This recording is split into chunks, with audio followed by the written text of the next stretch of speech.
Today's episode is presented by State Bags. State Bags make beautiful, well-made, inclusively cool products while using the power of business to give back, to shift the narrative around social injustice. For every State Bag purchased, State hand-delivers a backpack packed with essential tools for success to an American child in need. But their commitment goes beyond simply a material donation. State has your back. And part of that commitment is making a difference in local kids' lives. To get you ready for your commute or wherever you're traveling next, State is offering our listeners 15% off their next purchase at statebags.com using the code POD. That's 15% off your next purchase using the code POD at statebags.com. State Bags, they have your back. Ideals like peace, freedom, and justice, they get packed up, but we can all go home. Well, I'm not going home. I'm gonna get on my boat, and I'm going upriver, and I'm going to kick that son of a bitch bison's ass so hard that the next bison wannabe is gonna feel it. Now, who wants to go home, and who wants to go with me?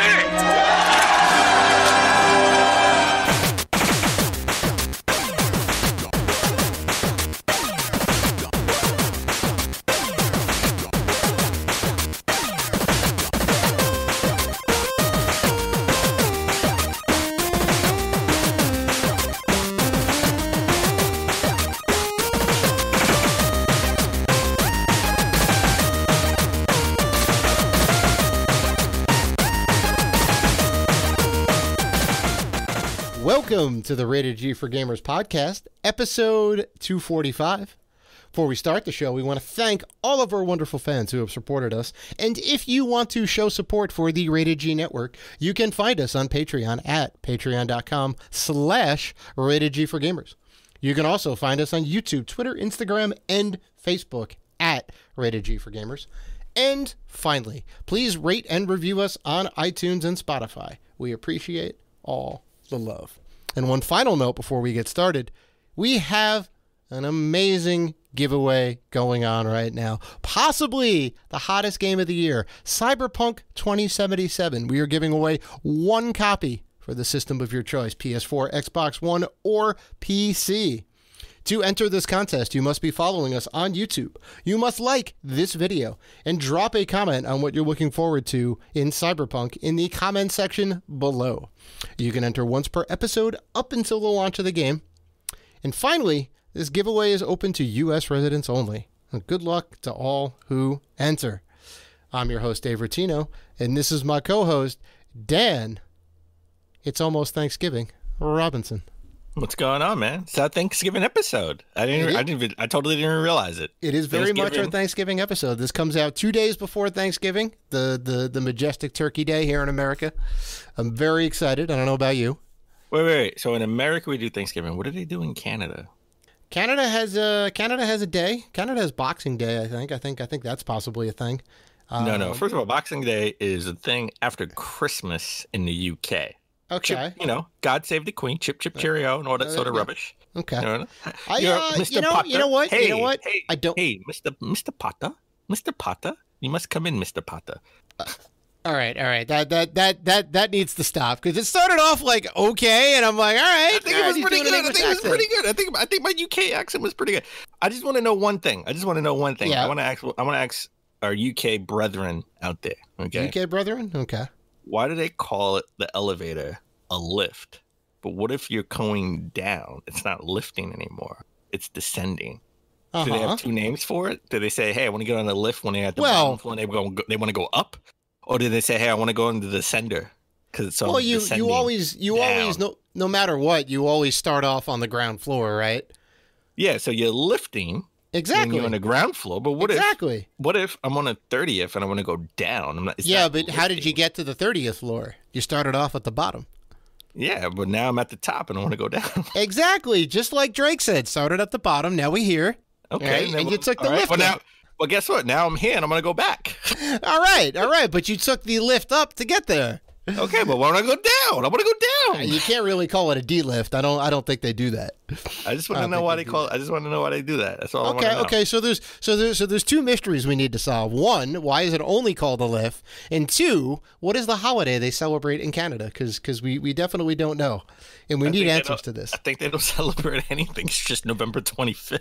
It's just whatever the last week in November. Well, yeah, no, it's like if you're not, if you don't believe in Jesus, if you're not Christian, you're not going to celebrate Christmas, even though you know about the holiday, right? And there's not necessarily an equivalent to that. You know what? If you don't celebrate Christmas, no, I can't say that. You know what? Because I'm not gonna lie. Half my family is Muslims. Okay. Don't ask me why. Don't ask me how. But half my father's side of the family are Muslim, so I can't even say why they don't celebrate Christmas because they don't. They Muslim. Right. Exactly. It's not kind of part of their. It's not part of their religion or tradition in some cases, right? But it's funny because they still give presents. Yeah. Yeah, well, I mean, it's just like, hey, it's the end of the year. Here's some presents. They just don't celebrate the holiday. Okay, it's just fun. Like I don't necessarily like the religious aspects of Christmas, but I love all the other stuff. I love getting together with the family. I love giving gifts. Right. I love putting up the Christmas tree. Well, I will say this. I will say this. This may be semi-controversial, but that same family that were Muslims, they're also Native American. They don't celebrate Thanksgiving either. For obvious reasons. I could see why. They don't celebrate any holidays at the end of the year. Right. Other than New Year's. And I'll say this. I agree with like all of that. It wasn't necessarily the best of times for us, but I do love a good turkey. I love watching football. I love having a good beer and some wine. It is a fun day. Right, and everybody gets off, which is nice, right? They make sure it's a national holiday. Everybody. I think the meaning. I'm not gonna lie. I think the meaning is lost somewhat with both holidays, right? Like somewhat like when you celebrate Thanksgiving, you don't think about Native Americans. You just think about getting together with family, right? And Christmas. I'm not gonna lie. I think this is true. Most people, or a lot of people, or there's a large contingent of people that don't think about Jesus at all. Don't think about Christianity. Don't think about religion when they talk about Christmas. Right here. Right. So they just think about family and gifts, free stuff. Yeah. Well, I like spending time with people. Right. That's the thing. I like putting up the decorations. I love like putting the tree up. That's my jam. And this year, I mean, you can't see it right now. If I could turn the camera down the hall. I'm looking at my Christmas tree right now. Some people are. Wait, you put the Christmas tree up already? Put the Christmas tree up already, Dan. We didn't even pass Thanksgiving. Dan, it's 2020. All right, come on. You got to give this one to me. And a lot of people are upset. Why did you put it up so early? Because I need some holiday cheer. All right, it's just nice to have the tree up and like the lights up. Makes me feel good. All right, puts me in good spirits.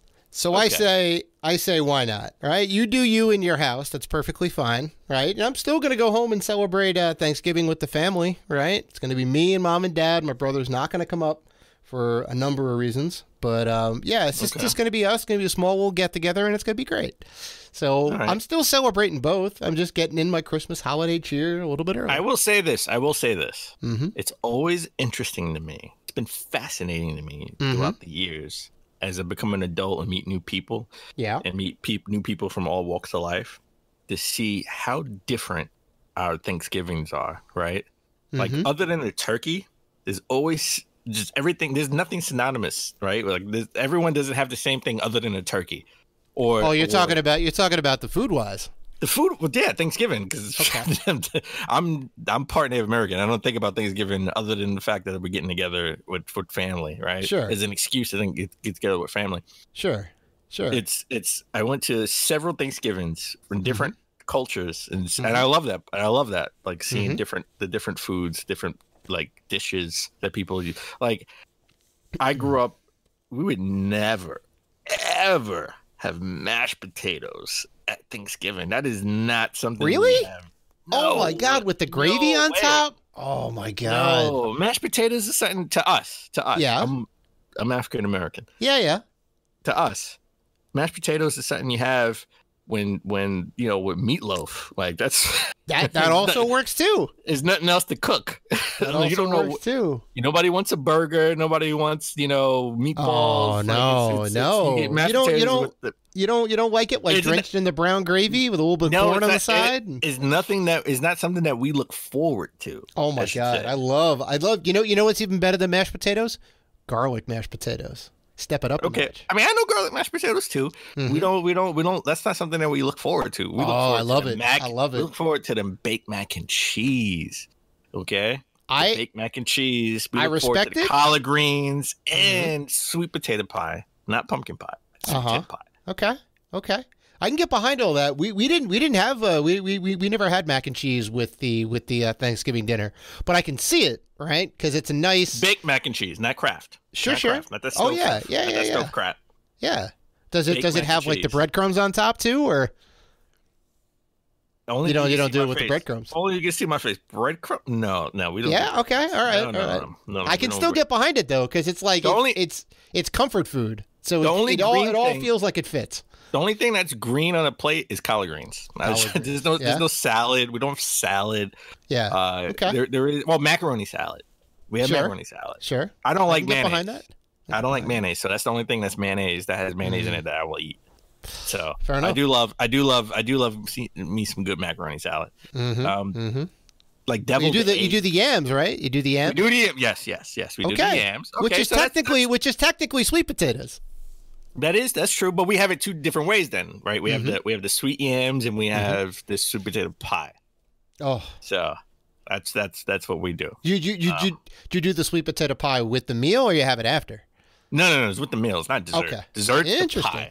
Dessert's the pie. Yeah. So all right. But sweet potato pie is part of the. Okay, all right. So we'll okay. So I think we've talked about this maybe a couple. I mean, we've been doing the show for 5 years, so maybe we've definitely had this discussion. But I mean, I love talking about it. Early on, this is a staple. Okay, in an African American Thanksgiving. All right, you have your turkey. You have your mac and cheese. You have your rice and peas or rice and beans, depending on what type of culture you are. Okay, right. You have your yams that go on the same plate because it's not dessert. It's just something sweet to have with the food. Yeah. And for some odd, weird reason, Black people just love having an Italian dish, regardless if it's lasagna or baked ziti. There's an Italian dish on the table. Okay? I would not scoff at it. But I don't know if I'd have the room for it. That's my problem. Trust me, if you came to Thanksgiving at my house, okay, you got the mac and cheese, the collard greens, you have let's say eggplant lasagna. That's the only thing that got vegetables in it, right? Like they shove it in the lasagna. My mom would always shove it in like broccoli or eggplant. She'll put it in lasagna for the kids to eat. Sure. Right? The collard greens. Yeah. And there's always two types of meat. There's turkey. Okay. And it'd be something else, like it'll either be a ham or roast beef, or usually turkey wings, right? Extra stuff like barbecue turkey wings. So yeah, that's it. Like I mean, and then all the other stuff like macaroni salad, potato salad. I'm not a big potato salad person. Sure. I like macaroni salad, and then a million different pies, but there's more sweet potato pie than any other pie because that's the thing that you look forward to for Thanksgiving is sweet potato pie. Okay, so that sounds good. That all sounds good. I would chow down on all that. What's in a Rottino Thanksgiving? Let me know. Okay. So we did it a little differently. Like obviously, turkey is the main. Turkey is the power forward of the meal, right? Do you bake it? Because we have fried turkey sometimes. A lot of times. No, we always throw it in the oven. My mom every other year. Every other year, somebody's throwing it in the fryer. And side note, I know this is supposed to be you. Side note, we gotta have stuffing. Gotta have stuffing. Of course. We don't call it dressing. I know that's in certain culture you call it dressing. It's stuffing, and it's made from cornbread and the guts and stuff of the. Do you put it in the turkey and cook it with the turkey, or you make it separate? Yes. No. You put it. No. Don't get me wrong. You make enough to where it's stuffed in a turkey, and there's some left over that you have additional. Yeah. But everybody, at least for the first plate, you want the stuffing that was in the turkey. Sure. That's the thing that you look forward to. Right, because it's got all the juice in there. Yeah. You got all the juice in there, and you put the gravy, you put the turkey, you put the stuffing, you put the gravy over it. Yeah. That's controversial though, because some people say don't put the stuffing in the turkey because it dries out the turkey a little bit. You know what I say to those people? It takes a little bit away from. You know what I say to those people? Mm-hmm. We'll be an R-rated show right now. That's what I would. Go ahead. We're already 13 minutes in. All right, let the lid off. Listen, it's a cliff. It's a cliff I want them to go stand at. Okay, right, I'll just say that. We're not rated R right now. We're not rated R right now. I get where they're coming from though, and it is definitely true. It soaks in a little bit. I don't know that you have gravy. Okay, God invented gravy. Yeah, I know, but you want your turkey to be juicy on its own, and then the gravy is just like extra. The gravy is gravy, right? Exactly. The gravy is gravy. It's right. Right? It's juicy. Trust me. It's juicy. Okay. And it has that cornbread and guts. It doesn't even have that cornbready type of taste to it. It tastes different. Trust me. One day, you come to the house for Thanksgiving. Well, sure. Okay. One day. It's an open invite both ways, Dan. You ever need a place for Thanksgiving? We definitely have a seat at the table. I'm gonna bring some mac and cheese because I don't know if I can ever have a Thanksgiving without mac and cheese. Mac and cheese sounds good. Don't get me wrong. I would definitely make some room for it on the table. I'll bring mac and cheese. But we gotta have it. But we do the turkey, right? Okay. Some years we stuff it. Some years we don't stuff it. But we always do stuffing because it's fantastic. We'll do the regular mashed potatoes, garlic style, right? That's a thing I always request. We'll do the sweet potatoes, right? We have that. We don't do the marshmallow on top. We just keep it straight sweet potatoes. Never seen that other than in the store. I never seen sweet potatoes with marshmallows on it, other than like Boston Market. Yeah, I've never some people seen do that. I think it's a little too much. It's a little too much. It's not unnecessary. Cranberry. I'm surprised you didn't mention cranberry. I will. Okay. Cranberry So sauce? it's not something that it's something that on a traditional household like this would do. Mm-hmm. But my mom loves cranberry. So people who do love cranberry take the canned cranberry and just take a little slice and put it on top of the big plate that's stuffed with everything on it. Right. Sure. So I personally don't care. If it's there, I'm in that same boat. I could take it or leave it. It's all good. Okay. But we always have it, because my family loves it. So, but I'm like, whatever. We do the string beans with the whatchamacallit on top, right? We do like the little crusty noodles or whatever, right? And bake it. Okay. All right. Yeah. So that's the thing. It's pretty tasty. That's not in my like top 5, but I mean it's there. We got to do a big thing of corn. Right, corn is necessary. I could do both. I could do both the string beans and the corn. Biscuits. We got to have a big thing of biscuits always. Right. Biscuits is not a thing. No biscuits. How are you gonna sop up all the gravy? Don't get me wrong. I love biscuits, and we have dinner rolls. We have the especially the Hawaiian dinner rolls. They're really soft and buttery. Yeah. You just sop up all the gravy with it. Don't get me wrong. That's the one thing. That I wish that was a staple is biscuits. But yeah, you gotta do. I know, but it's so much work to do the rice and peas and mac and cheese. You have to kind of pick and choose at some point, right? Yeah. The collard greens is a love affair in its own. So it's no one wants to sit here and knead dough for biscuits. Fair enough. But I do say I don't disagree with the mashed potatoes just because of you need it, man. It's how we grew up. I know. Listen, I like mashed potatoes too. It's just not. Yeah, and you throw some corn in there, and then you throw some gravy on top, and you got a meal, man. Do you have corn on the cob, or is it or no? We can't do corn on the cob. That's just too much work. It's too much work. Yeah. We're just scooping it in, right? It's loose corn, but it's delicious. I'm not disagreeing with the corn. I like string beans, even though it's not something that's staple. We have collard greens, but I do wish the biscuits were a thing. Mm-hmm. Yeah. I mean, I feel like you could do either or. I feel like you could do the collard greens, or you could do the string beans with like the crumbs on top.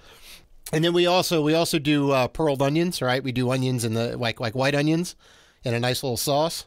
And then we have this little. You lost me with the onions. No? Oh, it's tasty, man. It's good. It's good. No, I know it's good. You just it's a Thanksgiving thing. You lost me. Yeah. And then we also like talking about dessert. Like you guys do the like the sweet potato pie. We have like a lemon meringue, like a jello-y kind of custard thing that you just kind of scoop on the plate, and that's like the sweet thing you have with the meal. And that's about it. That's about it. Big thing of gravy, right? Pour it over everything, and then you're good to go. Get a nice big glass of wine, and boom, Thanksgiving dinner. And the most important thing, after dinner, after you have dessert, right, and you're sitting and you're watching TV, and it's getting kind of late, and you look at your watch, and you're like, I could have another plate. And that's when you go in. Midnight, you go in for the second plate, and you're like, best decision ever. And that's my meal. That's my meal. You would probably be in a coma if you came to my house for Thanksgiving. You know what? If you don't put yourself in a coma, you're not doing it right. Just on the first plate alone, because I mean, you got rice, you got mac and cheese. Listen, that's the starch. That's fine. I'll take a chair in the living room. I'll sleep for a little bit. I'll come back. I'll go. All right, I'm good. There's no shame in that. Because it's the turkey dressing, or stuffing, gravy, and then you got the roast beef or the ham, and then you got the lasagna or the baked ziti. Yeah. And then you got the collard greens. Oh my God! All right, and then you got the little. They give you, my mom would give you the cranberry, a slice of the cranberry, the canned cranberry on top of everything. Sure. And then oh my God, 2 dinner rolls on the side, just so you can you can start sopping. And recently my cousin's been taking over the mantle of cooking, and she loves seafood, so she's been adding like a sort of a seafood bake to Thanksgiving, where it'd be like a crab, like some type of crab and stuffing, right? So yeah, listen, I'm starving now. I'm ready for Thanksgiving. It's 2 days away. I know. From this recording. I think we got to go pause the show and go eat. We got to make a turkey right now. All right. Oh man. All right, Dave, how was your weekend? Oh my God, my weekend was good, man. I put the Christmas tree up, which is still weird. Before Thanksgiving, you put the Christmas tree. It's you know whatever, what I was doing? Man. Listen, I've seen people have decorations up into like St. Patty's Day. Right? They just have them outside, hanging up. I'm like, come on, you got to take them down. All right. Listen, so it's not weird for me to put them up early. People still have pumpkins up. You know why? Yeah, exactly. Well, as long as they're not rotten. Pumpkins and Thanksgiving go together. Okay? They do. But as long as they're not rotten, right? I'm talking about when things are past their due. All right. So I'm just doing it a little bit early. You know what I did this weekend? I tried to get the Xbox Series X, and I tried to get the PS5 on Walmart. And I was with you on the PS5 thing. Yeah. I was right there. I had it in the cart. In my computer. I had my computer. I had my laptop. I had my laptop, my iPad, and my phone all set up. And I was ready to get it. I had it in the cart, and that stupid dog with the antlers came up. Loading, error, whatever. I hate the damn picture. Okay? I was ready. I had it. I was hitting the pay button. Pay. It was in the cart. Pay. And it wouldn't go. It wouldn't go. I was devastated. I was devastated. I couldn't get it. I had that same situation. I don't think we're going to be getting PS5s until the new year. I don't think you're going to be getting an Xbox and a PS5 till the new year. I'm getting something before the year's up. Mark my words. Mark it now. Mark it now. All right. I'm getting something. I'm getting one of them. I'm putting all my chi. To us getting PS5s and for you to get an Xbox. This is what's gonna happen. Right? I'm gonna find somehow, somewhere, I'm gonna get a PS5 but not an Xbox, and then it'll be like, all right, well, you have an Xbox, I have a PS5. I'm trying to get the other. So yeah. It's crazy because and if it wasn't the end times right now, if it wasn't COVID season, right, I would have been able to get one on Thursday. I would have just done the endurance thing and got a chair and sat outside and waited. And I would have gotten one. I would have been in the first. I would have said 2. I would have paid you the money. Right. So, right. It would have been completely different. We could have took turns. I would wait a couple hours, and then you wait a couple hours, right? But we're beholden to the internet god, so there's nothing we can do, right? You can have a good connection. It doesn't matter because there's a million people with good connections who are trying to do the same thing, trying to mash that submit and buy button. And it's a crapshoot right now. No, we're not even up against people. We're up against bots. We are. It's true. That's what we're doing. That's true. All right. So look, Dave, we have a great show this week. We're going to go over all the Game Award nominees. They were just released. We're going to talk about the massive Capcom leak. There's a lot of stuff for Capcom. It looks like there's some good stuff in there. Good stuff. But before we get into all that, let's begin with happy birthday to Shigeru Miyamoto. He turned 68 this week. Oh my God! Week. Happy birthday, Shigeru! A round of applause for you. I didn't know he was 68. That was man's lived a long time. I mean, wow. He was in his 30s when he made Mario. If that's the case, he was, around my age, in his 30s. Wow. He's been in the business for a while, so just for a long time. He's been in the business. Yeah. Man. Oh, it's crazy. It's crazy. He's about his business. Congratulations, long life, man. 68. And he's still going strong too. Still going strong. Well, he hasn't been a producer in the game since Wind Waker, I think. Yeah, he's been more of like a kind of a consultant type situation, right? He's still working for Nintendo though. Well, no. I mean, it's not consult. He's sort of been like the overseer, right? Yeah, like maybe like producer or director is a better way to go about it. To say what his position was, yeah. Well, no, I think they said that he hasn't produced a game since Wind Waker, or don't crucify me. Well, you can't crucify me. I don't care. Wind Waker, I think is pretty close to his last Majora's name, Mask. Majora's Mask. Or Majora's Pikmin. Mask. Oh yeah, no, he didn't. He didn't do Majora's Mask. That was Eiji Aonuma. He stepped up to do that one. Then it was the one before Majora. The first. I mean, I have no nostalgia for it. So. Link's Ocarina of Time, man. Ocarina of Time. There, it was on the tip of my tongue. My tongue. I think that was like the last game he actually produced. But he's just been sort of like the overseer, like overseeing different projects, not actually directly all his attention on making this type of game. So happy birthday, 68th birthday. Hope you live a long life. And also congratulations to Alana Pierce. Alana Pierce, I feel like I've watched her grow. Like I watched her from a YouTube channel. She's been a YouTuber. I watched her at IGN. I thought she was great at IGN.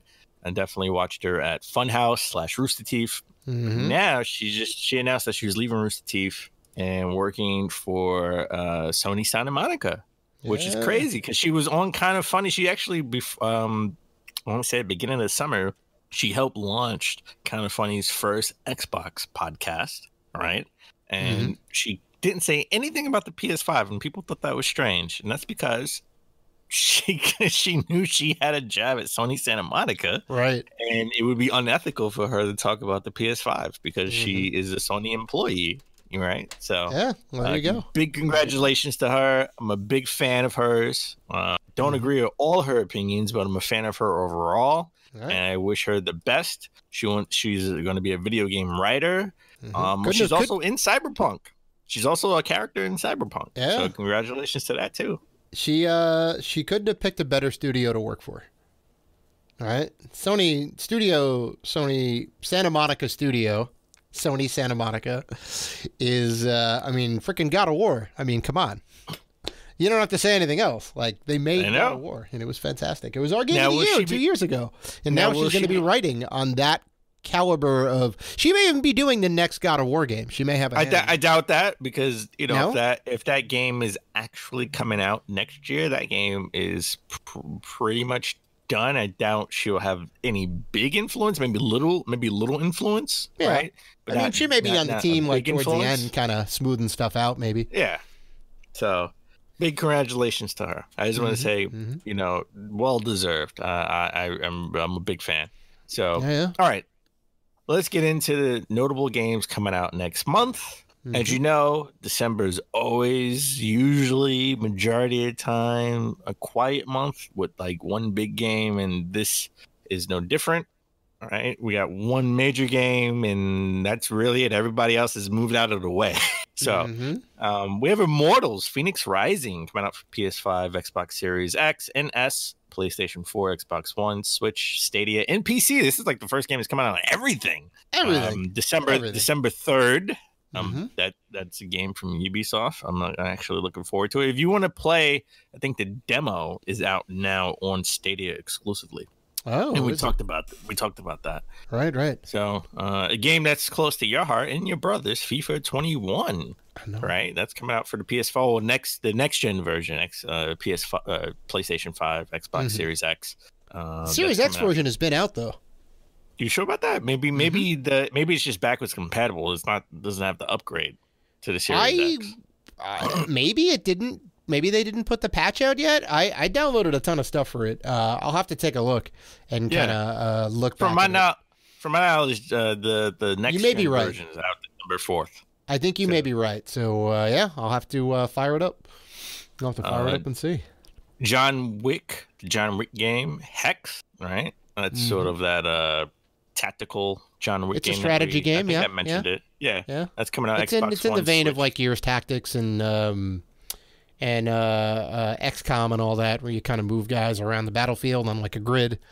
That's cool. I mean, I'll definitely. It was interesting to me because I like the IP, right? So that's coming out. That's coming out for the Switch and Xbox One, not the PlayStation 4. Is that a physical? Do we know?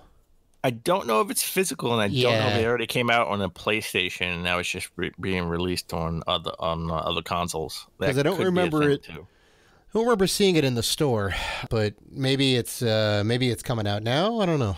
And then we got the big game. We got the whole reason why December should even exist other than Christmas. That's right. We have our giveaway. And that's Cyberpunk 2077 come out for PlayStation 5, PS4, Xbox Series X, Xbox One, Stadia, PC, not Switch, unfortunately. No, I would be very surprised if it came out on the Switch as well. Coming out December 10th. So looking forward to that. I am getting it on the Xbox. And it may shock you because if I get a PlayStation around the same time, I'll switch and get it on PlayStation. Who knows? Oh, I've had my PC version pre-ordered for since like last year. I'm ready, man. I'm ready to go. Ready to go. And then lastly, we have the collection of Saga Final Fantasy Legend coming out on the Switch December 15th. Yep. They've done the collection of Mana, right? Which was fantastic. They did Trials of Mana, which was the Japanese exclusive, Second and Sensu 3, which they put out remastered. And now we have all three Game Boy Final Fantasy Legends, which were Saga games in Japan. They renamed them to Final Fantasy because, they didn't have faith in the American populace liking RPG games, and they wanted something that was familiar, so they rebranded them. And they're all fantastic. 1, 2, and 3. They're amazing games. Gonna pick that game up. So, Dave, as we always try to start the show, but epically fail, what are you playing? Oh, Dan. I'm gonna have to let you go first because I got some good stuff that I'm playing, which will kind of lead into our indie game spotlight. So I'll let you go first. Well, Dave, all right. So you be proud of me. I think you'll be very proud. I've definitely dusted off the VR headset. Oh, what game? What game did you play in VR? I'm not gonna say. Well, I will say this: the rubber part, because I had to really dust it. I dusted it off with like Windex and stuff, just to, there's a lot of dust on it. It was like dust on top of dust on top of dust. The rubber part has been coming off on my head. Like I take the headset off and I got all these black spots all over my hair. Okay, so the rubber's coming off. That's not it does wear out. It does wear out. I may have to buy a new headset over the holidays if it's on sale. You could buy the V2. I will buy. I'm looking to buy the V2. But I've been playing Astro's Bot Rescue Mission. It is an awesome game. That game is an awesome. That could be a system seller if people actually knew about this. I mean, I think that's the best game on the PSVR so far. Like I love playing this platformer, being in the world of the platformer, and it's sort of like giving me hope, giving me excitement to get the PlayStation 5 because the new Astrobot game is installed on every system, right? Right. So I've been playing that. It's supposed to be very good. It's supposed to be very good and use the DualSense to its full capacity. And I've been playing Hyrule Warriors Age of Calamity on the Switch. That's I gotta say, I'm very high on this. I am very high on this game. This game is high on my list this year for 2020. I know it's repetitive, but it's a Warriors game. All Warriors games are repetitive. Sure. I gotta tell you, it's creeping up in my top 5. Oh, like game of the year contender. It's creeping up. I don't, nostalgia for Breath of the Wild. I mean, the story is great, even though I already know how it ends. Right. Yeah, because it's the prequel to Breath of the Wild. Yeah. I'm really enjoying sort of the combat. I can listen to our podcast, Rated G for Gamers, right? So if you like podcasts, it's a good game to listen to podcasts. It does have voice acting in some of the cutscenes, so you can listen. It gives you so much familiarity with Breath of the Wild, with the weapons and the Sheikah Slate and all that stuff. So I'm really digging this game. Nice. I'm like really digging. It's creeping. I don't know if it's there. You have to wait and see. Oh boy, when we do our nominees, but it's coming up soon, right? You know, last episode of the year, we'll do our nominees for it. So you gotta stay tuned and see. Yeah. So Dave, what have you been playing? Well, I've been playing my Valhalla on my Series X. It's good. How you liking that? Now? It's good. It's good. I'm conquering England. You know, it's making my way through all the damn areas, Mercia and all the other areas, Leicestershire, and it's good, man. It's good. It's not and I'll say this about all like the next gen games so far. It's not a wow, jaw-dropping next gen experience in the way that one would think that a next gen console would give you, right? The graphical leap isn't.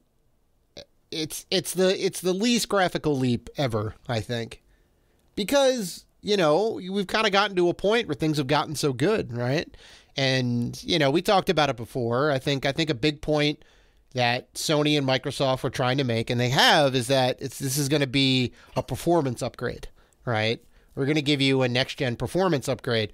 Everything's going to run at 60 frames or as close to 60 frames a second. You're going to get the 4K textures, right? You're going to get all this stuff. Sony said the controller, I mean, everyone seems to be in consensus that the PS5 is the next gen leap other than the performance. Well, that too. You're going to get a better experience, right? And I think if everyone's on board with what Sony's doing and the developers keep developing for it, Microsoft is going to jump on board and they're going to do the same thing, and they're going to have the haptic feedback in like the triggers, and they're going to like have it in their games too. I 100% think that's going to be a thing. But I agree.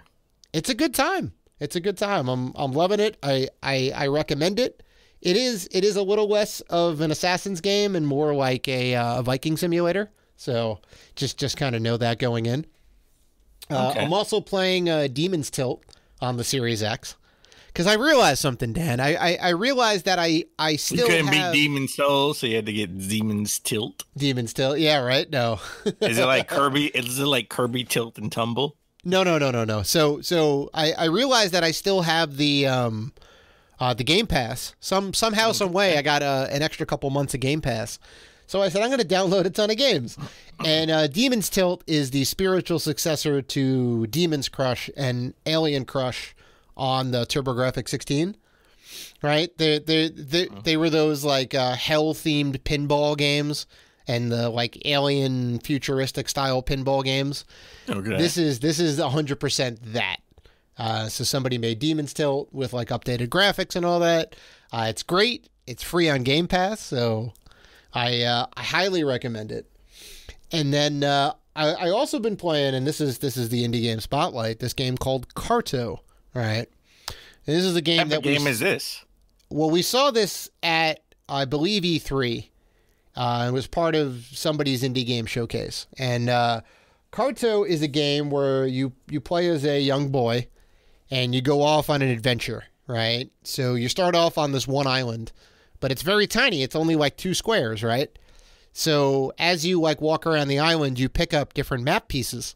And then when you go to the map, you can use those new pieces to build your island.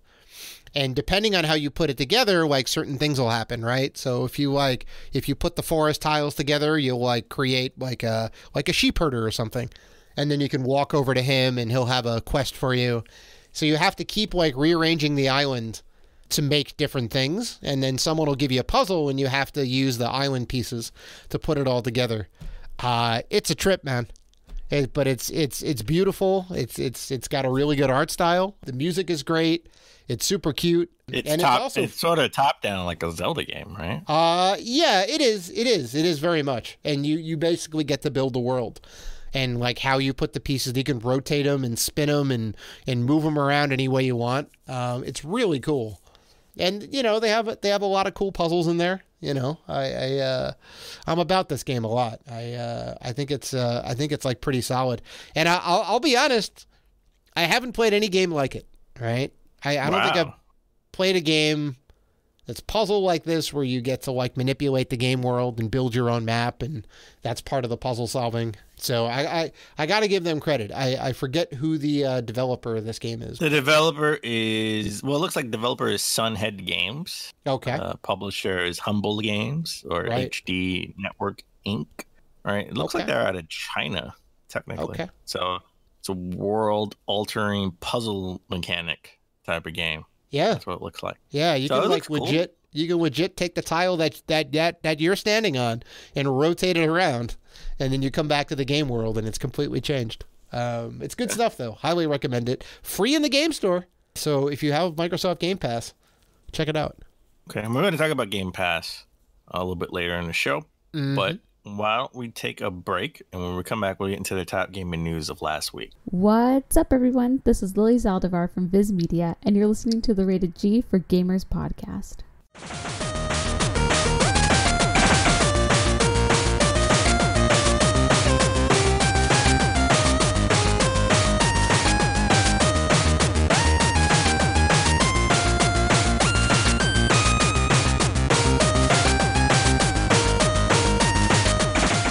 We're back. All right, let's get into the top gaming news of last week. We have to start with the Game Awards. We got the 2020 nominees. They've been announced. And I figured, as we always do as a tradition, we go through the nominees and pick who we would vote for and compare to who we think will win, right? So it's always a difference. And it's always a contention for Game of the Year. Oh, yeah. That's the big one, man. So, Game of the Year that they have up, not indicative of our Game of the Year picks because they're going to be totally different. Yep. Well, maybe not totally, but somewhat different. We got Animal Crossing New Horizon. Sure. We got Doom Eternal. Sure. Final Fantasy VII Remake. Ghost of Tsushima. Hades, indie game, made the list. Everyone's talking about this game. I don't have it. I haven't played it. And The Last of Us Part 2, which is the controversial part, because people are, you either hate it or love it. You either hate it or love it. There's nothing controversial about it. There's nothing controversial about it. I love it. Of course. And I think the reasons people hate the game are unfounded. That is what I will say about that. So, they are unfounded. So I have voted. Already. And I voted for Ghost of Tsushima. That game is fantastic. That game is fantastic. Still got to crack into it. I own it. I have it. It's in my collection. Listen, before this year is up, you have to play Ghost of Tsushima. I'm gonna, Dan. Don't worry. Phenomenal. That game will be played. All right. What game would you vote for? All right. So I think we talked about this off the mics and off camera, but I got to give it to Animal Crossing. Okay. I got to give it to Animal Crossing. Animal Crossing was the game that we needed this year. It was the Batman of video games. 2020 started off like it was going to be okay, and then it just went immediately downhill. And then Animal Crossing comes out, and it's a way for everybody to connect. And I think you're such right. a good game. I agree with you, and I think it overshadowed Doom Eternal because it came out at the same time. Right. Doom Eternal the same day. It did. Yeah, that's right. People were making memes. It's the second best selling Switch game. It's not even out a year, right? I know. Animal Crossing. So people kept making T-shirts. So it would be like Animal Crossing New Horizons, but in the Doom font, and then Doom Eternal in the Animal Crossing font. So I think I got to be honest. I think Ghost of Tsushima has a great chance of winning this section right here for the Game Awards. By all accounts, I mean, like, all of these games are really good. Some of them I haven't played, like Ghost of Tsushima or Hades. Haven't played those yet, but all the other ones, like, yeah, I 100%. I can see why each one of these games is here.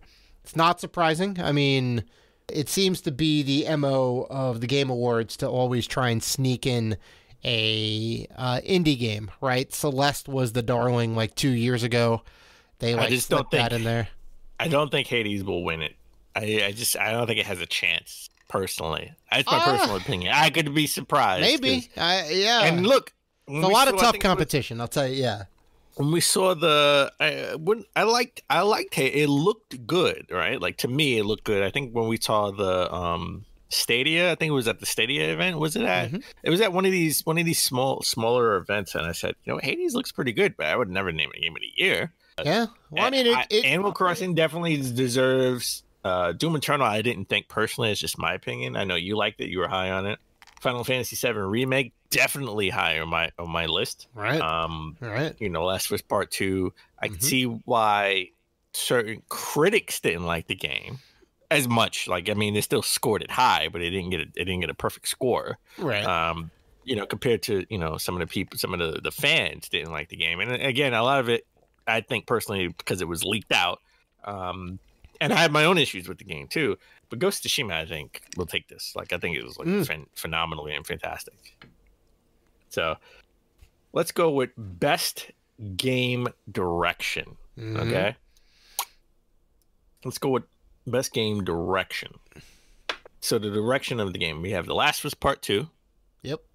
Half-Life Alyx. Hades. Again. Yeah. Nominated again. Ghost of Tsushima and Final Fantasy VII Remake. So we should note that this is different than art direction, which has its own category. This is game direction, right? Yes. And I can only assume that game direction is kind of, how the game flows, the kind of general like arc of the game, right? How the story beats are kind of worked out.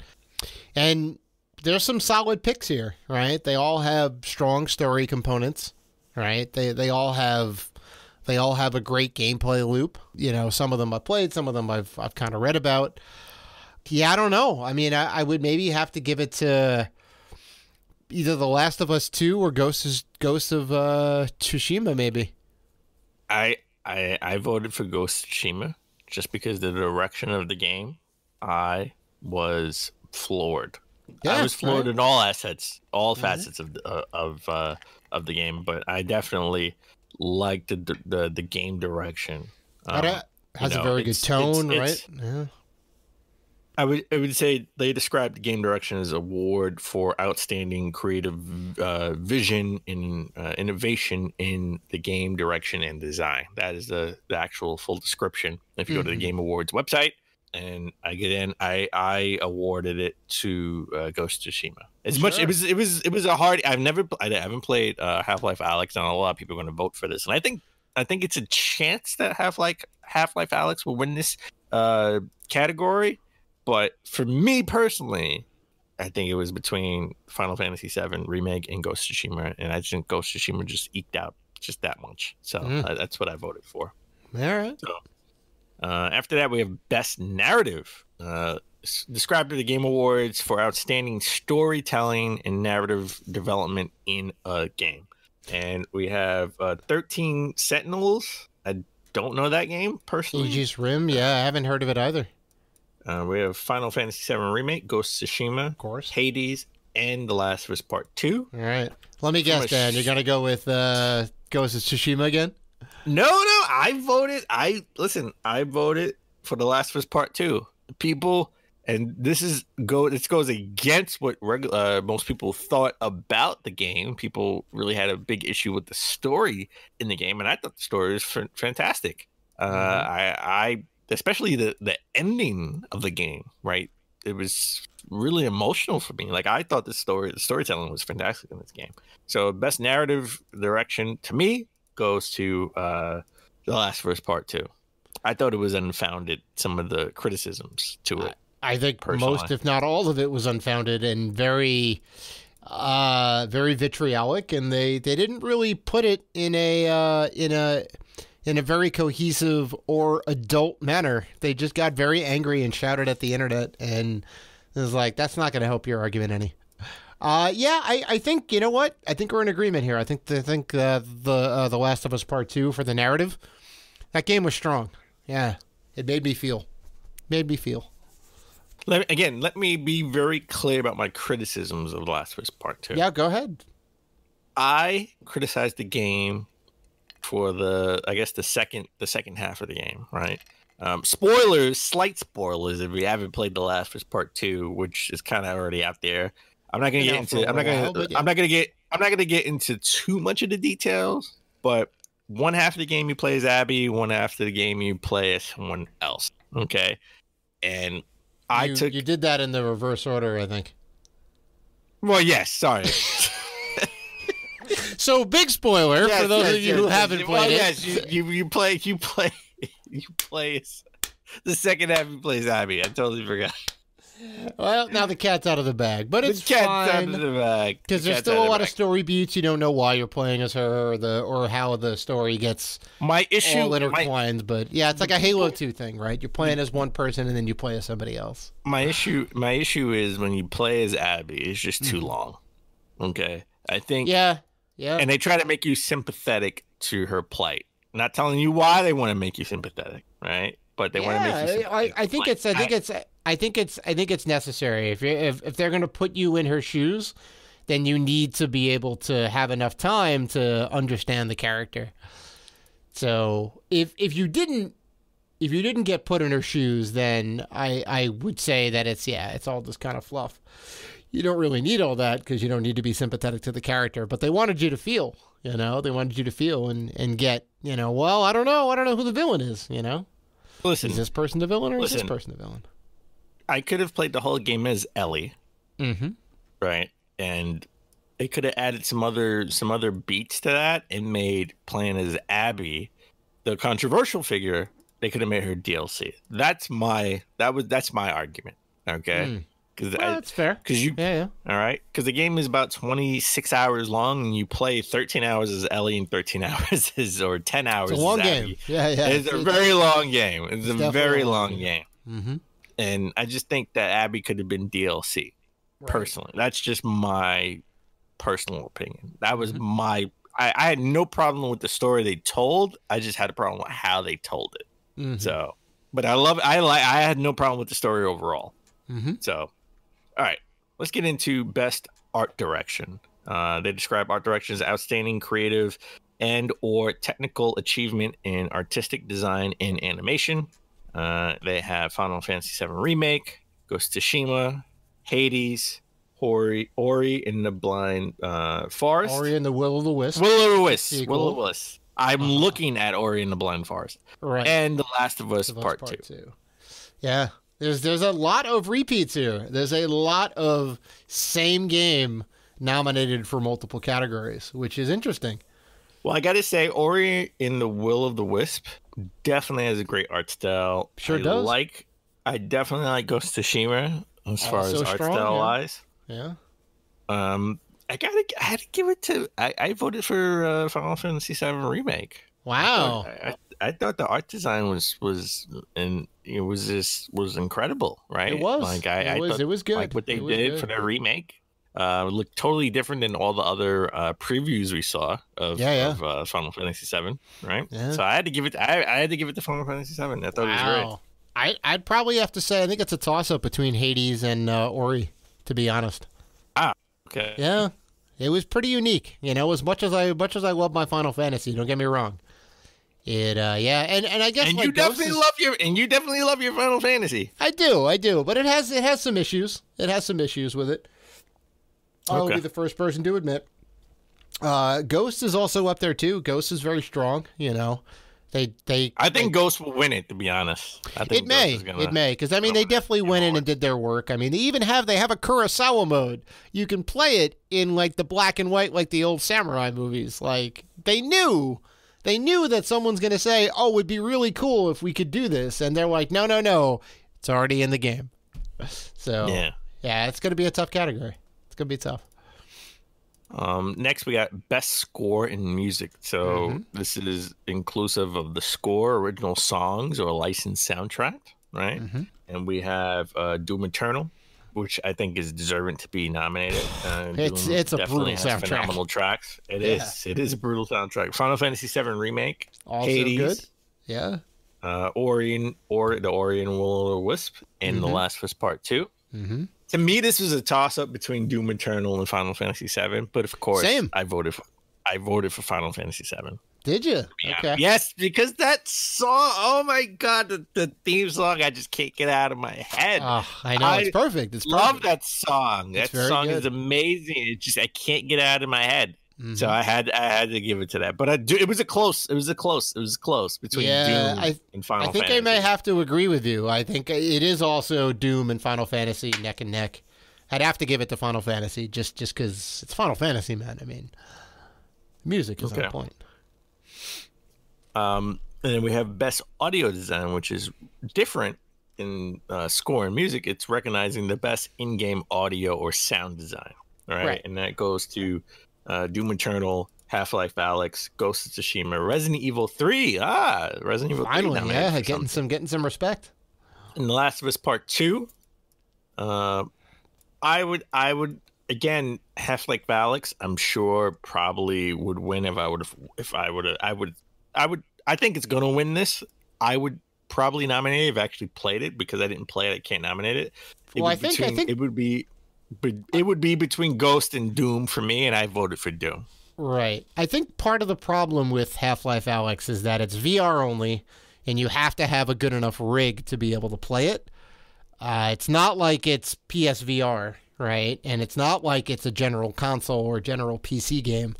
So from like a fan perspective, I 100% understand, like, the game looks fantastic and it's getting a lot of good praise, but a lot of people haven't played it for those exact reasons. So I think it's going to be a little bit tough.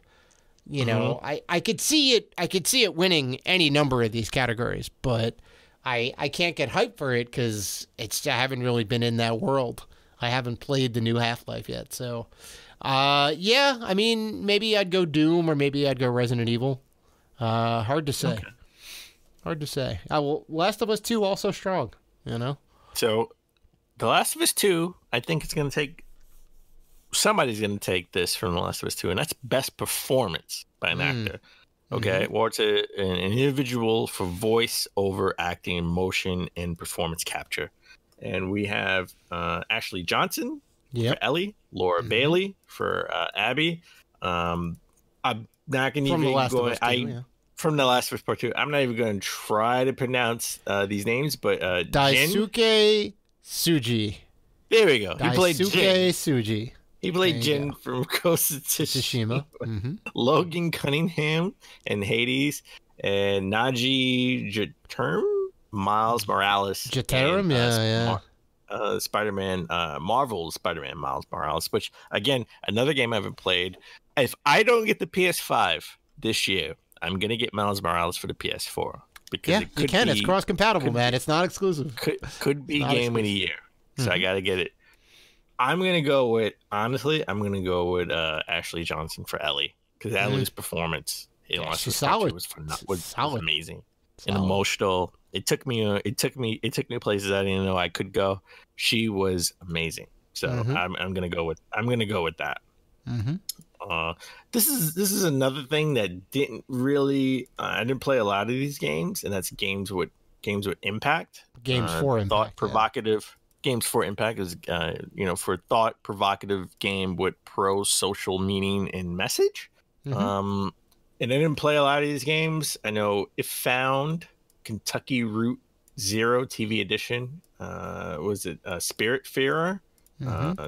Tell me why, and Through the Darkness of Times. I've actually voted for Tell Me Why just because I knew about the game. It's an Xbox exclusive.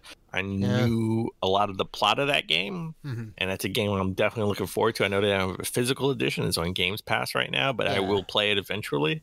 So these are games that are always they're heavy on concept. They have a good idea. They want to make you think. Or they have an interesting gameplay loop with an interesting, like, thought-provoking story behind it. Kind of like Celeste. You know, Celeste is in that way where, sure, it's a really good, like, action puzzle adventure that also is a story about depression, right? So it kind of, like, blends the both of those things together, which is why it puts it on a whole nother level. That would kind of be a Games for Impact type thing. I think 1 year they had That Dragon Cancer, right? Which was basically a game about... I remember that. Yeah, right? yeah. Parents were dealing with their kid who had cancer, and like that game like super spoke to me. So I was like, oh shoot, like this is like really cool. So I love the category. I am also with you though. I haven't played any of these games. The only one I really know about is well, I don't even really know about it, but I've seen the trailer for Kentucky Route Zero, and that looks pretty cool. So I have to probably omit myself from voting for this category until I like knock off a couple of these. But if you're telling me that Tell Me Why is on Xbox right after the show, I'm going to download it from Microsoft's Game Pass and try it out. So let's go with best indie game, and I don't even think, honestly, we should even go forward with this, because I think this is something that Hades is gonna. It's already nominated for Game of the Year, so why can't it be the best indie game? And that's Hades, right? Yeah. Carry On. I'd still waiting for my physical edition. I have the digital edition. I've played a lot of it on my Switch from Limited Run. Right. Fall Guys, obviously, very popular game right now. Fall Guys is amazing, Fall man. Guys. It's great. Spelunky 2, a game I'm definitely waiting for the physical edition to play. Also like very the original good. Game. Also like the very original good. Game. Yeah, and it's more of the same, Spirit, but it improves upon the original formula. But I just think it's gonna go to Hades. I think this is a no-brainer. Everyone is talking about Hades. I disagree, man. I disagree. No. I voted for it. I know you probably wouldn't vote for it, but I think Hades is going to take it. I'm not saying I wouldn't vote for it. I don't think it's going to be the runaway winner.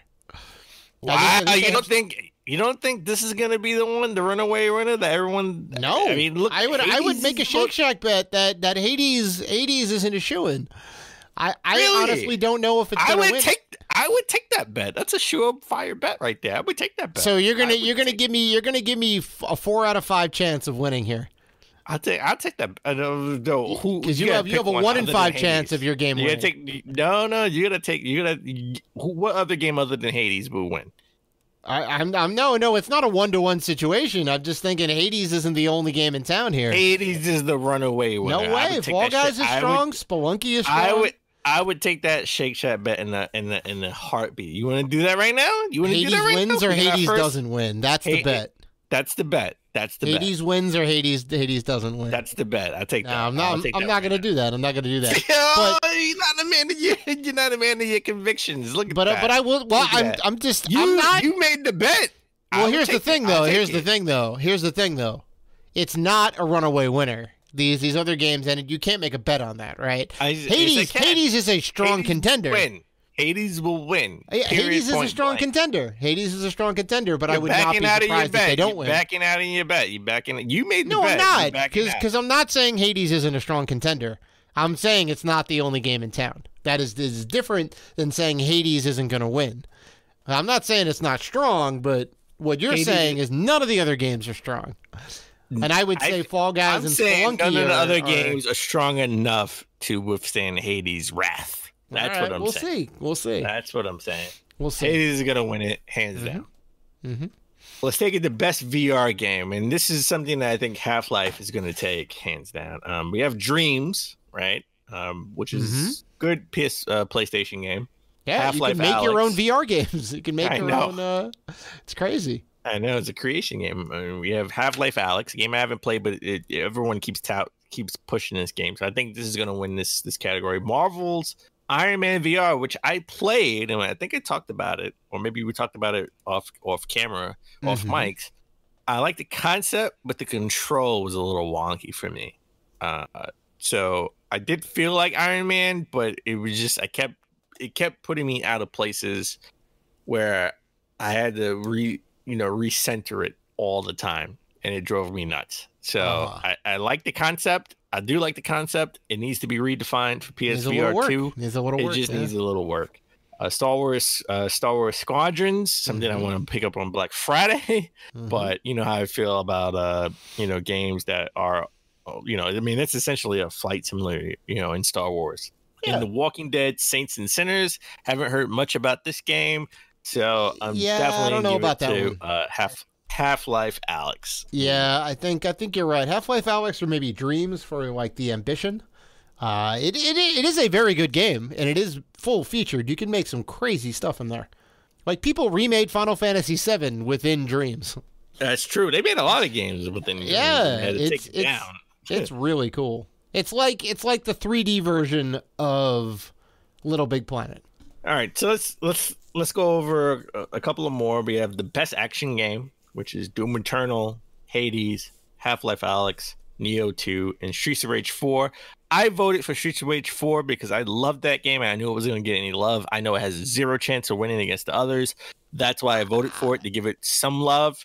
But I mean, it's a strong category. Yeah, it's a very tough competition. I think this is really going to go to Half-Life Alyx or Doom Eternal, to be honest. I think I'd say Doom or Hades maybe.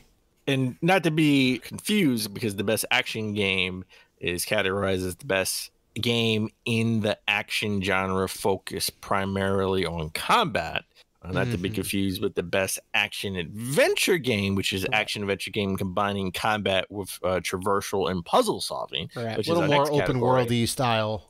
Yeah. And I think all these games are open worldy style. So. And we have Assassin's Creed Valhalla, Ghost of Tsushima, Marvel Spider-Man Miles Morales, Ori and the Will of the Wisp, Star Wars Jedi Fallen Orders, a game that came out last year but didn't make the cut for the Game Awards. It came out late. No, it came out late November, so it didn't make at the end of November. Yeah. And then The Last of Us Part 2. I'm gonna say I lean on you for the Assassin's Creed Valhalla because I haven't played it. I mean, I'm just surprised it hasn't been nominated for any other categories. All right. Well, it did come out a little bit late. Let's not, it did come out like a week ago. So yeah, and that's a little bit detrimental because people don't have the time to really sink it all in and play a lot of it. And we should note that Cyberpunk 2077 isn't nominated for anything because it didn't make the cut because it's coming out in December. Yeah. This time next year we're going to be talking about Cyberpunk 2077. But I would say Ghost of Tsushima or The Last of Us Part 2, and I would have to give the edge to Ghost of Tsushima personally, just because the different mechanics in the game, the different puzzles in the game that I had to solve. The traversal in the game is a little bit better.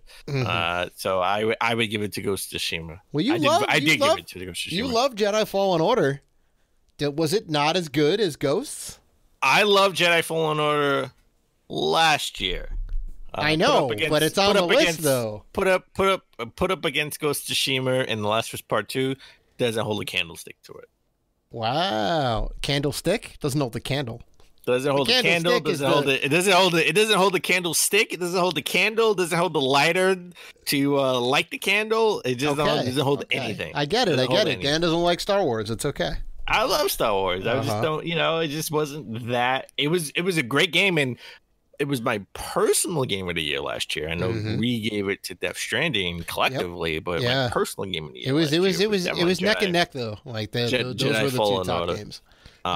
But I don't know, man. It was a down year. 2019 was a down year. It was a little bit of a weird time. Like looking at the games that came out this year, and as crazy as 2020 was, 2020 is, because it's still going on. There were some big games that came out this year, right? Let's not forget. Yes, some of them got pushed towards next year, right? Some of them got delayed. Cyberpunk's not even out yet. Hopefully it comes out next month. But we got we got Animal Crossing, Assassin's Creed, Ghost of Tsushima, Spider-Man, The Last of Us Part 2. We got the new Yakuza game. Like there's a lot of big stuff that came out this year, But I don't know. I'm gonna have to recuse myself. I need more time to think about this category. All right, so let's go to best fighting game. Okay, and I gotta be honest, I'm a little confused at as far as best fighting game, I never played Grand Blue Fantasy Versus. Never played that, but I did play Mortal Kombat 11 Ultimate, Street Fighter 5 Championship Edition. I've all three Street Fighter games for the PS5 because it's PS5 exclusive, PS4 exclusive. Sorry. Well, One Punch Man, Hero Nobody Knows, and Under Night in the Breath XL late. Under Night in Birth EXE late. Yeah, I have no idea what game that is. Late bracket CL-R. I have no idea what that is. Well, I want to bring up a point of contention here. 2 of these games are not new. Okay. Mortal Kombat and Street Fighter V are not new games. They are deluxe editions with some new content in a physical/digital form. All right. I don't know why you're not making a bigger stink about this. Listen, man. If remakes make the count, then I think, but this is the same exact game, just with a couple of DLC fighters with new stuff. It's new stuff, but it's not enough new stuff for me. For Street Fighter, it's in way new stuff. Trust me, it's not because Street Fighter, you have to compare it to the last one that came out. It's new levels, new music, new characters. It's way new stuff. Yeah, but how many though? Game. Just it could be enough. 2. It's enough. And look, you have to compare it to the previous version, not the original version. Mortal Kombat, I can debate, but Street Fighter, I can't debate. There's like 5 new characters. That's what you got in the season, maybe 6. Characters mode. Okay. Remember, they put tournament mode back. Okay, that was the thing that everybody wanted. I understand, but it's still not a new game. It's just some new bits to it. It's a new game if you put tournament mode in. If you take tournament mode out, it's not a fighting game. I'm sorry. Tournament mode makes it a fighting game. Well, look. Street Fighter V was incomplete when it came out first. That's not the point that I'm making. All right, these things should have been in there from the beginning.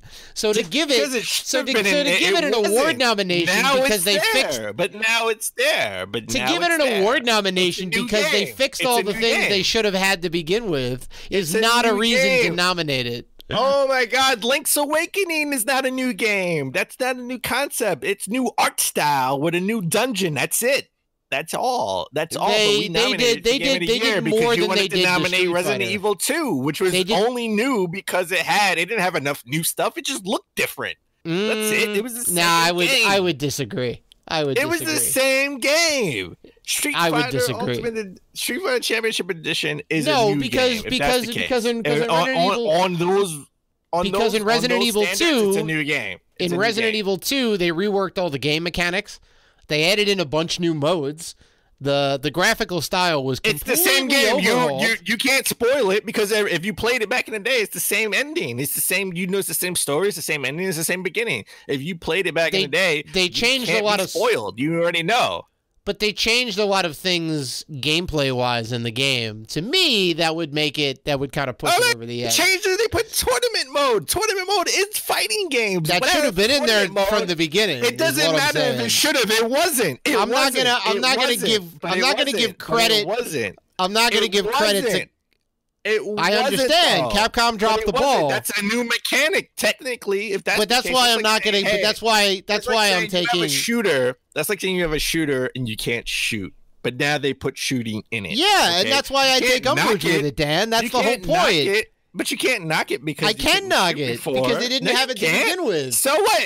They made it a platformer. It wasn't a shooter. But I'm not gonna give them credit for something that should have been in there from the beginning. But you're agreeing with me. It should have been. No, it doesn't matter if it should have been. It's there now. It's a new game. Yeah. Again, I'm not going to give them praise for a feature that should be table stakes. Doesn't matter. What I'm saying. That's what I'm saying. It doesn't matter what you think should have been in the game. It's there now. It's right there now. All right. Well, I don't think it deserves to win. They put it there. They put it there this year, and I would pick Street Fighter V Championship Edition.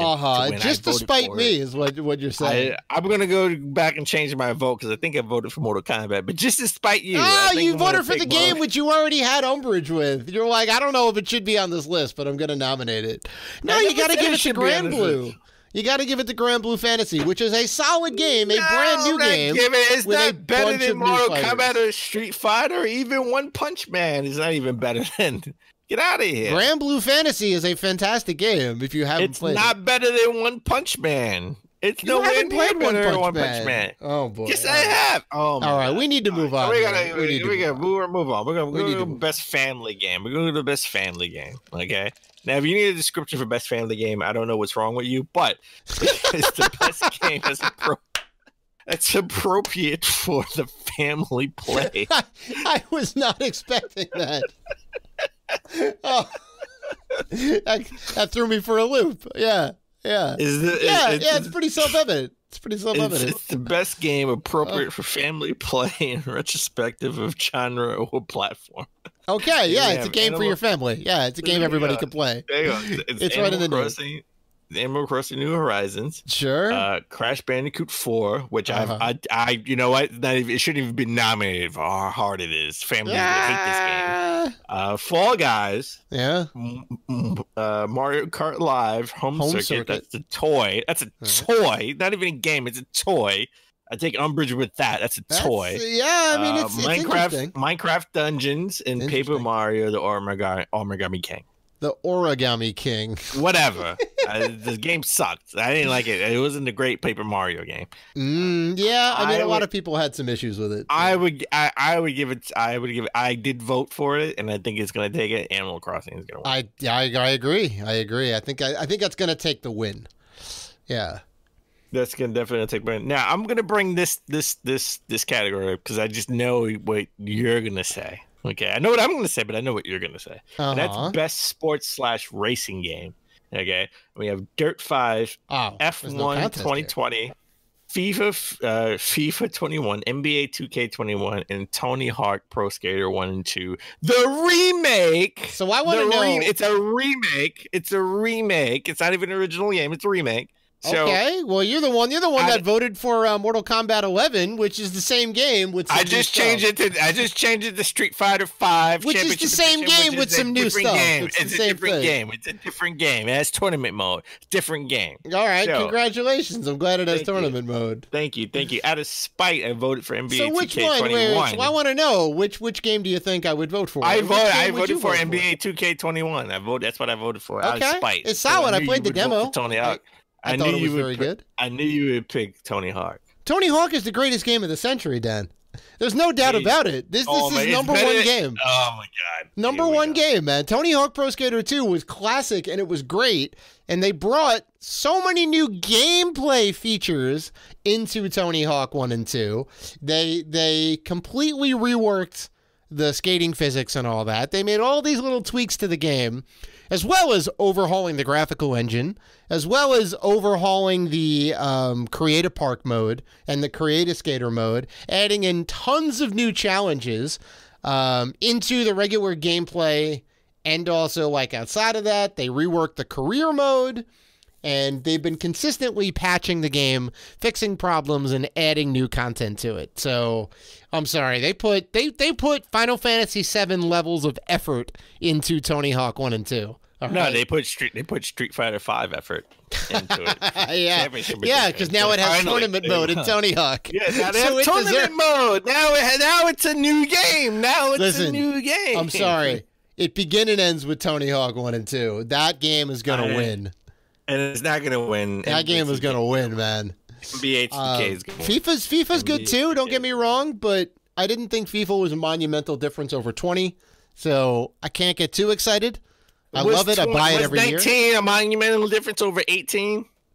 Some of them have notable differences for sure. Like I think honestly, one of the biggest things they did. The only notable difference is the roster change. That was the only No. Well, one of the biggest things, and my favorite thing that they did, going from I think 16 to 17, they added in a quick swap feature, right? So they would let you know in the bottom of the screen, you could hold like the right trigger to see who they would recommend to swap out, right? And I believe it's always the player that has the most fatigue, and they just have a thing down there. It's like, hey, do you want to swap this guy out because it's kind of hurting right now, and it doesn't stop the game down at all. You know, you can just like do it in between like a play or when like the ref blows a whistle. It's the best thing. You don't have to go into the menu and find your guys and check your team. It's just a little menu thing. You know what? It'd be great if it had a new mode like tournament mode. No. That would be great. If I could play against other teams, that would be awesome. That would be a brand new mode. That's not what I'm saying, Dad. I'm just giving praise to this little feature. I'm not saying that deserves to make it nominated for Game of the Year. Oh my God! I'm just saying it's a great feature. How about this? It's a great feature, is all. How about this? How about you just talk the nominees of the last category, which is content creator of the year. We're not going to go into the esports or anything like that. Because I have a lot of esports. We're not in the esports, and I wish everyone the best of luck. And I didn't vote for any of the esports categories. But how about you now? You talk about the nominees for Content Creator of the Year. I wish I could. I don't know any of these people. Other than Pierce, because that was the person I voted for, because I didn't know any of these other people. Yeah, no. A lot of Pierce. J.N. Lopez, I don't know. Nick Merckx, I don't know. Tim the Tapman, I don't know. And Valkyrae, unsure. I'm sure they're very good at everything that they do. The only one that we know is Alana Pierce, so I hope she wins. As a congratulations as she transitions from content creator, and she's still making content, but she can't really talk about any of the stuff that she's doing, working on internally, right? Because it's behind the scenes. Yeah. So it's an interesting year. It's an interesting year. I'm looking forward to it, right? Yeah. I'm looking forward to the Game Awards. It's always exciting because, hopefully we see Bayonetta 3. I'm That's what you're looking forward to, Bayonetta 3. But I'm looking for Bayonetta 3. Not Metroid Prime 4. No. We're not going to see it at the Game Awards. Well, would you not be looking forward to it? I mean, we're not going to see Bayonetta either. There's a better chance of seeing Bayonetta 3 than Metroid Prime 4. We haven't heard a word of it. I don't know. I don't know what makes you think we're going to hear about it at the Game Awards. Just because we haven't heard about it. We first heard about it at the Game Awards like 3 years ago. That doesn't mean anything. So I think we're going to hear about it at this Game Awards, personally. I think we're going to see a trailer. Maybe. That's my prediction. I think we're going to see a trailer at the Game Awards. I hope so, but, I don't know. All right. Well, let's transition from the Game Awards to a game company. Let's talk about Capcom. Capcom had a huge, massive leak. Okay, hackers hacked them and took documents away from them, internal documents, and said, if you don't pay us, we're going to leak them. And Capcom pretty much said, kiss my ass. So they started leaking stuff, which, before we get into the leak, Capcom reserves the right to not comment or release any of these games as of the leak, right? Because they could say, you know what, of course we're talking about it internally, it was a part of an internal memo, but we're not releasing anything like that because we're talking about everything, right? Because we're a company. So don't get too excited. I urge people not to get too excited about this, but it's hard not to, right? Because for 2021, why you got to say it like that? For 2021, no, you got real excited. I got real excited, right? It was rated G Nights over here. They got Resident Evil Outrage for Q4 2021. Don't know what that is. That could be a multiplayer Resident Evil game. Yeah, could be like one of those spin-offs, kind of like Outbreak. Could be a spin-off. Yeah. They do a lot of weird stuff with Resident Evil. Dragon's Dogma 2 for Q2 2022. All right. I have Dragon Dogma 1 for the PS3. Don't know if that's a game that people are really clamoring for, but they could. I think it did pretty well, but I don't think it's high on everybody's list. Yeah. Street Fighter 6. We just talked about Street Fighter 5 Championship Edition. Street Fighter 6, they have slated in this leak for Q3 of 2022. I personally don't think that's coming out in 2022. We don't know where they are in development, if it is even in development. Oh, it's got to be. I mean, remember, Street Fighter came out in 2016. It did. It did. So that'd be 6 years. That would be 6 years, and that would be time, yeah. That would be time because it's never that. It looked like it would be multi-platform, like PS5, PlayStation, and Xbox, not just PlayStation 4 exclusive. By the way, Sony funded that game. That's why it was an exclusive. I mean, it did come out on PC too, but it was console exclusive to PlayStation. Everybody's talking about Rockman / Mega Man in English in March Q3 of 2022. Yeah, Mega Man Match, I think, or Rockman Match is what they're calling the game. That could be that could be a mobile style game, right? That they're bringing to the consoles. We don't know. Right. The fact that it doesn't have a number after it or like an X whatever. So don't hold your breath for a sequel. And that could just be a code name, right? Because a lot of things have code names. It's a possibility. Yeah, it's a possibility. But given how badly Capcom is treating Mega Man. Yes, we did get the collections of the ZX and whatever, the DS and the GBA games, the Zero games and the like Advent X and ZX and whatever. And we did get the two Capcom collections, right, which were good, but they weren't anything new necessarily, right? They canceled Legends 3, Mega Man Legends 3, which everybody wanted, and there hasn't been a new Mega Man X game or a new mainline Mega Man game in at least 10 years, right? Like Mega Man 10 was, I think, 2009, 2010 maybe? Yeah, but Mega Man 11 came out. You forgot about that one. That was a mainline Mega Man. They did do Mega Man 11, you're right. I forgot about Mega Man 11. Yeah. Okay, fair. So fair. We did do Mega Man 11. I doubt this is Mega Man 12, but this could be I don't think it's 12 or an mainline Mega Man game. Right. It could be a pachinko machine, right? With It's a Konami, possibility. right? Yeah, we don't know. We don't know because this is all a leak from behind closed door memos. All right. But everybody's going crazy for Resident Evil 4 Remake, right? Mm-hmm. This is what everyone, and it's come out, and it's slated from this leak Q4 2022.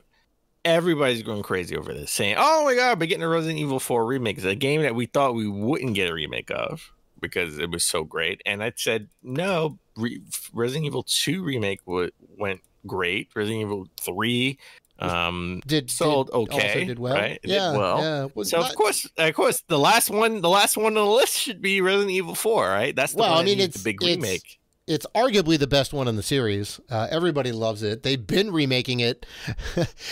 It's on GameCube. It's on PS2. It's on Wii. It's on Xbox One. It's on PS4. It's on everything. I think it's on PS3 and Xbox 360 too. So it's on everything. And then we got Onimusha work. Yeah. Onimusha. Well, I call it Onimusha, but that's potato. Ninja Gaiden. Sure. For 2022 as well, right? I mean, I just bought. I thought I had all Onimusha games. I got the other Onimusha game for PS2, but we'll talk about that on Saturday Morning Retro. We'll talk about our pickups.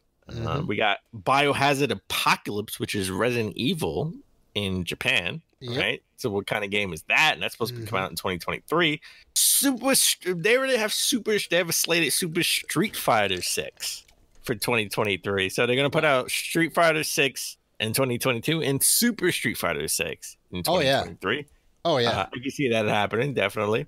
They have a Final Fight remake in 2024. That is the thing. That, and I'm gonna go ahead and jump ahead to one of the next ones too. That and Power Stone are the two things that I'm like, let's go. Those are what I want. Love me some Mike Hagar. Love me some Power Stone. Wow. You know what? All it's going to do is push up the price for the original Power Stone games on the Dreamcast. You figured it would reduce the price if they put a new game out, but that's not always the case. New game, not remakes. Yeah, I know. I want a new game. I want a new game. And then they already have Ultra Street Fighter Street Fighter 6 for 2024. Like, it's crazy. They already have regular Street Fighter, Super Street Fighter, and an Ultimate Street Fighter, which will win, which will be nominated for Game of the Year in 2024, by the way, because there'll be so much new stuff in it. Just like Street Fighter 5 Championship Edition is nominated for Game of the Year in 2020. Well, right. Just saying. But like for them to have both Street Fighter 6, the arcade edition, the special edition, the super edition, the whatever, like, and sure, you could fabricate that based on what they did with 4, what they did with 5, what they did most likely whenever 6 comes out. Like, it's not far fetched to like make that up, but I would bet dollars to donuts that the one game that does come out is Street Fighter 6. Yeah, definitely. And I think like 2022 makes sense. I think maybe even 2021 if things go well. Yeah. And they cap this off. They have Captain Commando in 2024, and which is kind of weird. And Resident Evil Hank, which is obviously a code name because that's not going to be a real game in 2024.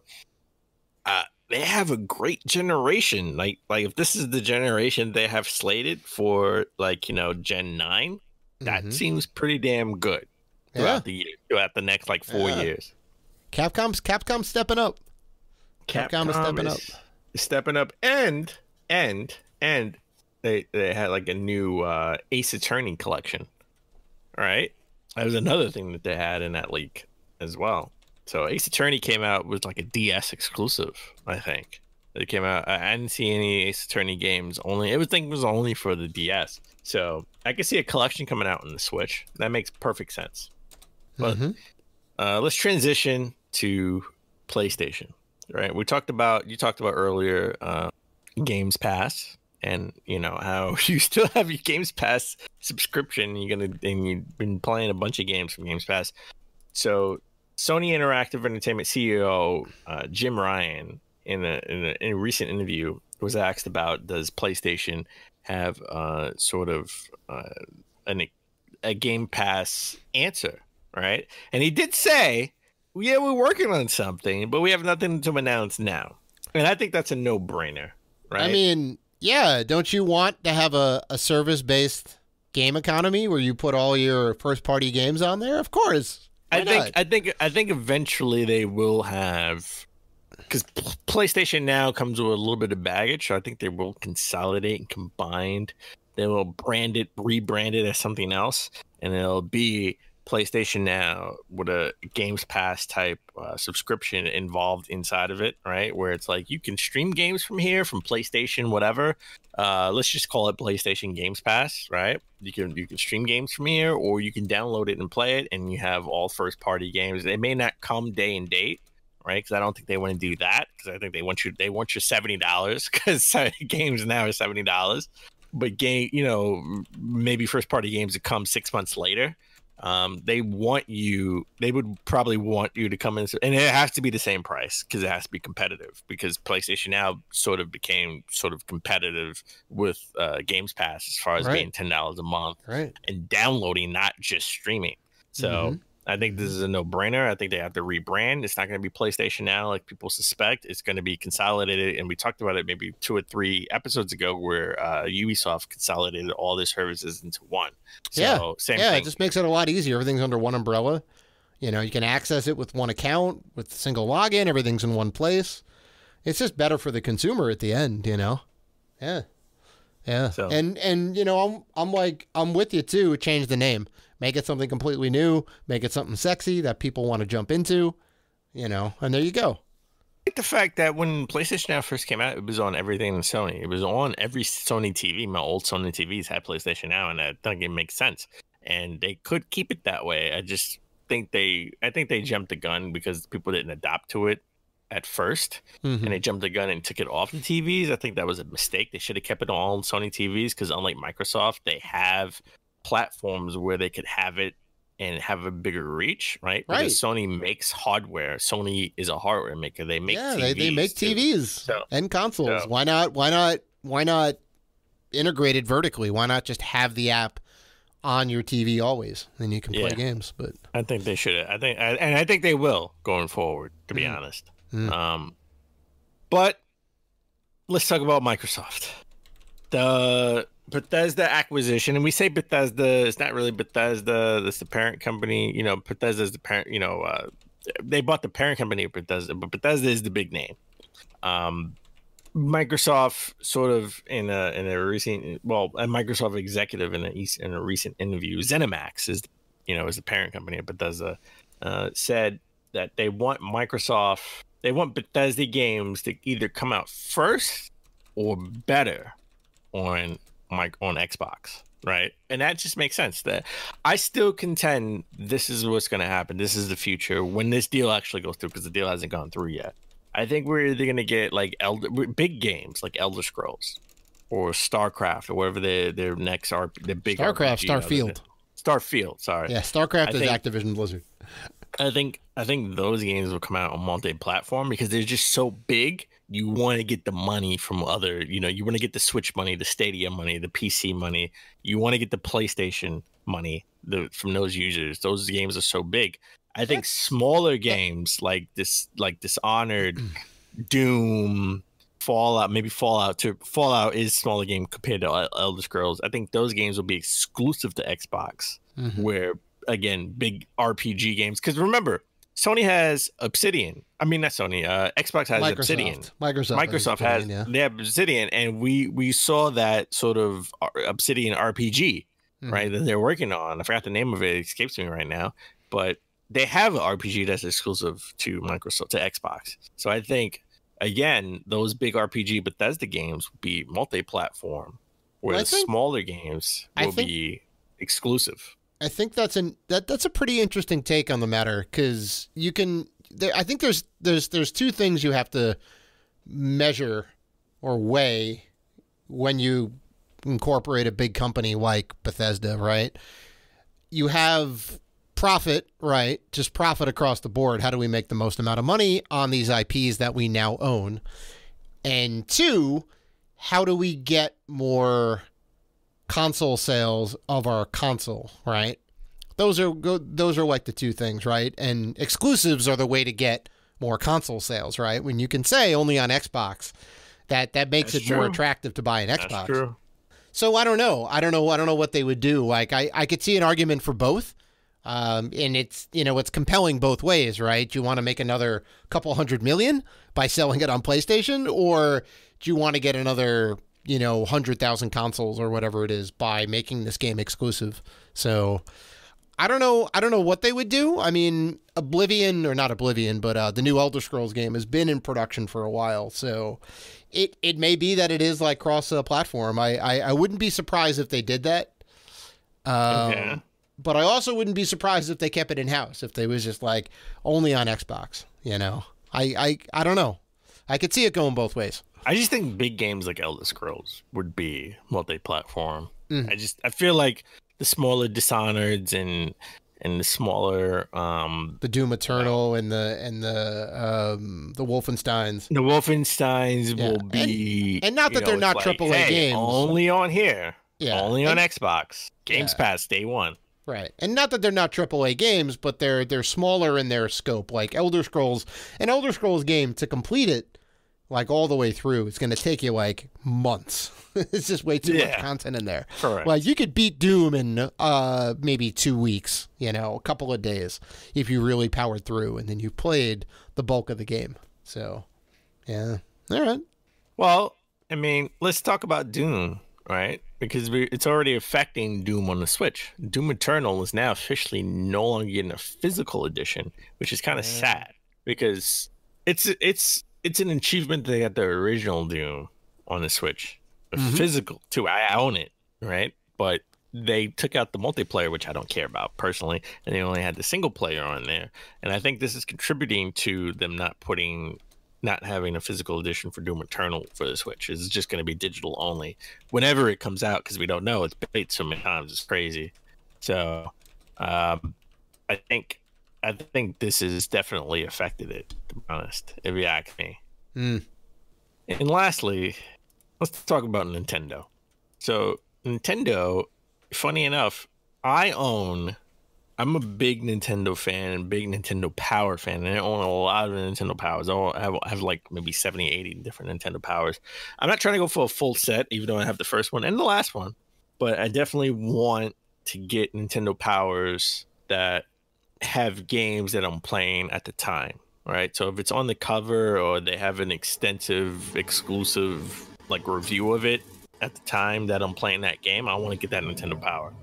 Nintendo official has an online magazine. I think they started in August for the summer, but they have a winter edition, and it's only in Japanese. But this thing looks awesome. This thing looks awesome. I gotta be honest, it looks awesome, and I wish this was in English, translated in English. I see some English on the cover. Come on, it's like Nintendo.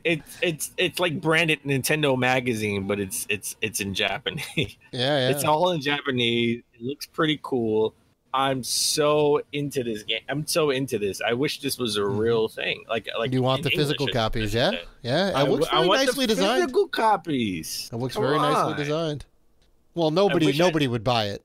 Nobody would buy it. I would buy it. Nobody. You can't say nobody. It would just be for collectors only, though, and it's not enough for them to... It would just be for me. Yeah, I know, exactly. If you want a physical edition, you should be able to order it. and they'll make it on order. And I would order it every month or every season. Yeah, they would get that one subscriber, and they would go, "This is worth it now."